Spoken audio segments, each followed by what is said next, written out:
আসসালামু আলাইকুম রহমতুল্লাহ।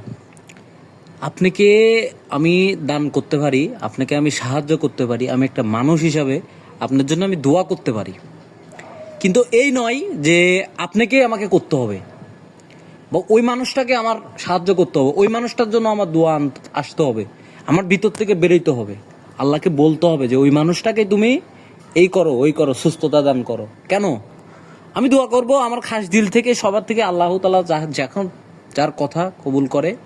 দেখেন, আমরা যদি মসজিদে যাই বা কোনো সভাতে যাই, যখন একটা আলেম বা মসজিদের একটা হুজুর যখন দোয়া করে মানুষের জন্য, সবার জন্য দোয়া করে, কে পাপি কে পাপি না, কে শিল্পী কে আলেম, কে ধর্ম মেনে চলে, কে কে কি ওই চিন্তা করে, কিন্তু তার দোয়া করে না।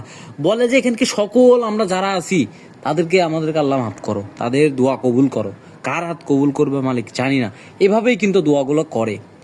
তো আমাদের বাংলাদেশে সচরাচর এখন হয়ে গেছে কি জানেন, কন্টেন্ট ক্রিয়েটরদের আসলে মানে কি বলবো, কিভাবে বুঝাবো আপনাদেরকে। কন্টেন্ট ক্রিয়েটররা যা শুরু করছে, মানে এর চেয়ে ও হচ্ছে আগে, ও হচ্ছে এ আগে, হচ্ছে ও অভিনেতা, ও হচ্ছে ও এ, মানে এক একজনের পিছনে লেগে আছে। আর এই দানিক যে দেখতেছি যে একটা কন্টেন্ট ক্রিয়েটর হলেই তার পাশে যাই দাঁড়াইতে হবে।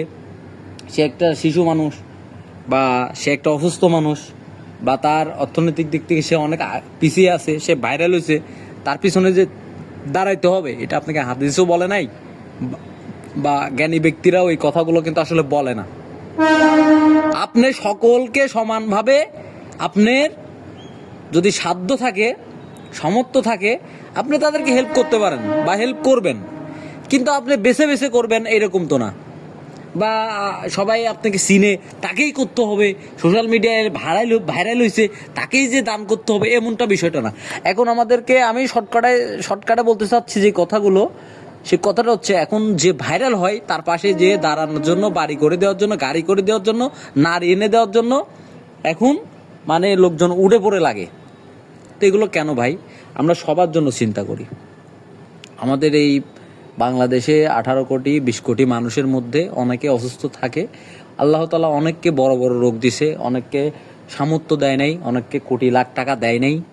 অনেক অনেক মধ্যবিত্ত মানুষ, গরিব মানুষ দিন খেটে চলে, অনেক রিক্সাওয়ালাও অসুস্থ হয়ে অনেক বড় রোগ নিয়ে ইন্তেকাল করেন, আল্লাহ তাআলার কাছে যান, চলে যায়, আল্লাহ তাআলা নিয়ে যায় এইভাবে উসিলা দিয়ে।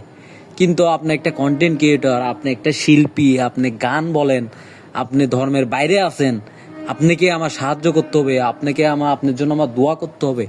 আপনি আসলে আগে ধর্মের পথে আসেন, মুহাম্মদ সাল্লাল্লাহু আলাইহি সাল্লামের আদর্শ মেনে চলেন, আপনার জন্য দোয়া এবং ভালোবাসা, আল্লাহ নাজাত অটোমেটিক নেমে আসবে।